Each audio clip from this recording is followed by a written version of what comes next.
I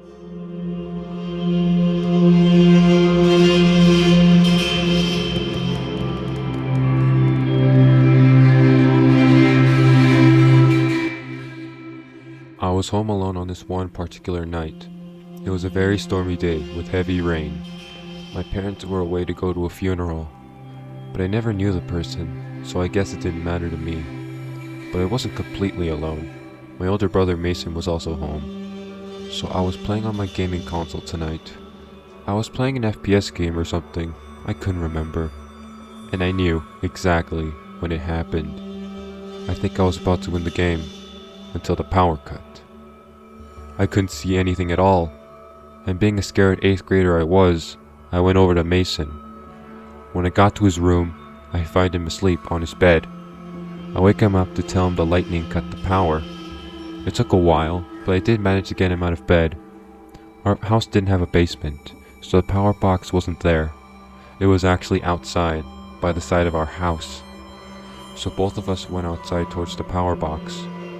But something didn't make sense all of a sudden. The houses around us still had their power. And when Mason went to check on the power box, he comes back with some strange news.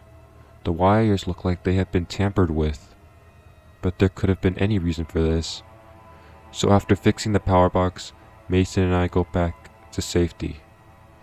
After we go back inside, we both go back to what we were doing. I turned my console back on and relaunched my game. But as I was doing so, I heard some rummaging upstairs. But I assumed it was just Mason going back to bed. So I go back to concentrating on my game. But shortly after, I hear Mason scream. I was confused on why. Then I heard rapid footsteps. I looked to see Mason bolting down the stairs. Then he grabbed me by the arm and ran out of the house. Then we were out in the cold, stormy streets. I asked Mason what he saw, but he didn't seem to answer me. All he did was go to the neighbor's house. So we did. After Mason explained what happened, our neighbor called our parents. Apparently, Mason was going back to bed until he heard some kind of tap. He rummaged around his room until he looked under his bed and saw a gross-looking man looking right back at him.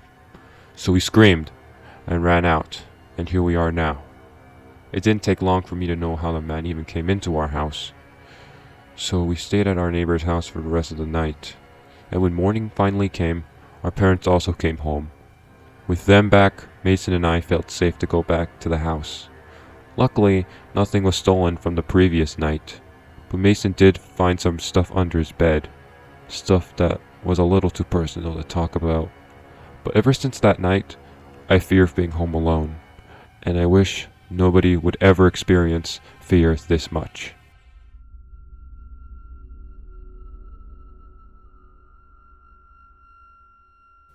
My family took a vacation to paradise.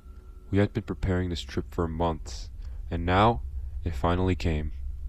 We went during late summer, where it wouldn't be too busy. As we arrived at the place, it did take a while, but we finally managed to reach the hotel and relax after a long flight. The hotel was nice, and everything you could imagine was there. So, hours passed, and we left to eat up as we were all starving. After that, my family went to bed.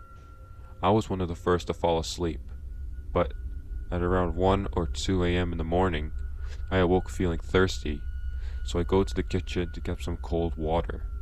And when I got back to the room, I heard something strange. I thought I heard the sound of an electric buzz.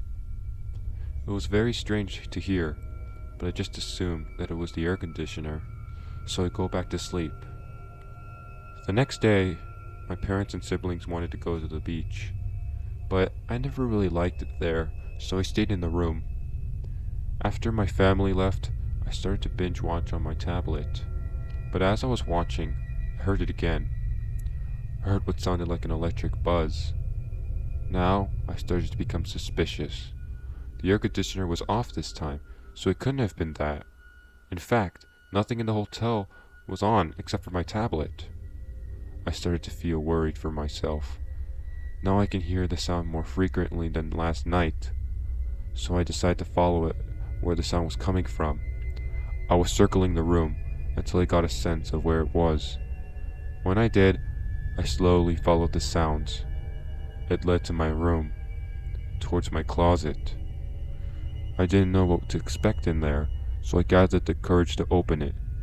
With one boost of confidence, I opened the closet door, but there was nothing inside there. It didn't make sense. This was where the sound was coming from. But then, I noticed another door tucked in the corner. So I opened that one. It revealed to be the air conditioner, but that wasn't what I was looking at. No, there was a hidden camera in this room. It looked to be in a position where you could see my bed. I suddenly didn't feel safe in the room anymore, so I ran out of the room and towards the lobby. But that was when I bumped into my family. I explained to them what I just saw, and they were shocked. I asked the guy at the desk why there was a camera in the hidden room, but he told me that there wasn't supposed to be a camera in any of the rooms. Now I was beyond scared. Someone was stalking me in that room. My parents demanded for a new room, so we were transferred into a new room without a camera. Then the vacation continued as normal, but I couldn't forget what had happened. Someone with bad intentions was stalking me in that room. I don't know who, but I know it wasn't going to end well. Now, I get scared whenever I go to a hotel now.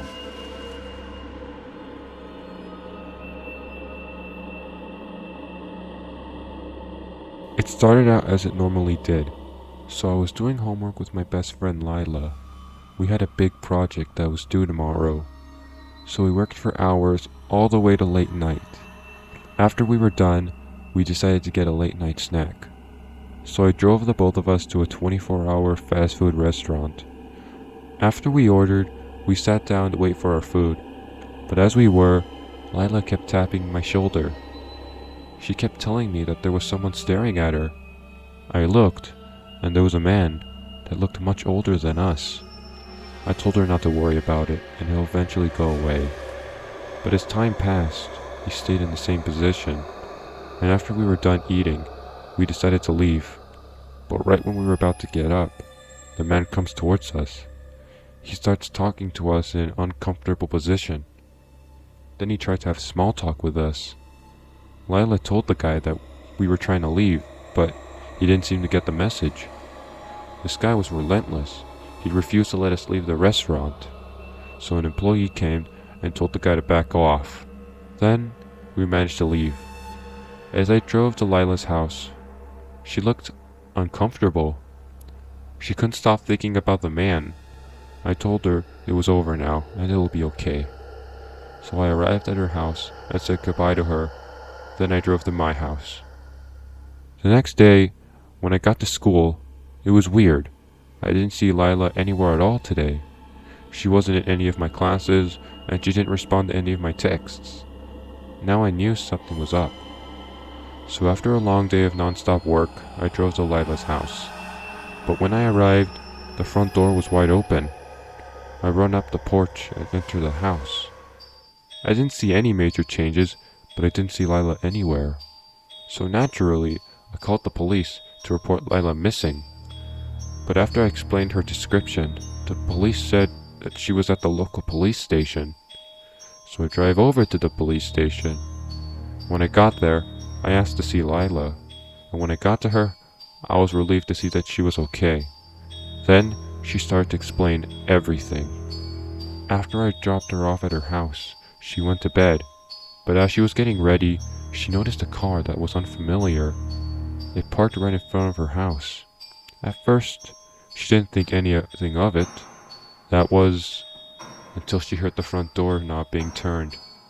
But when whoever that was found out it was locked, they kicked the door until it finally bursted open. Lila hid in her room and under her bed.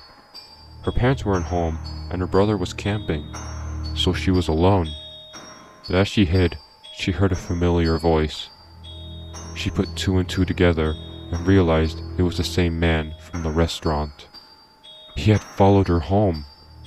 Lila then heard the man open every door in the house, and when he finally reached Lila's room door, her only escape route was out the window. so she opened her window and looked back. It wouldn't be long before her door would give in, so she jumped out her window. After falling 2 stories, she looks up to see the man staring down below. Then she ran away and called the police. When her parents found out what had happened, they were in tears. The police tried to locate the man, but long story short, they couldn't find him. This isn't a personal story of mine, but it still scares me to this day.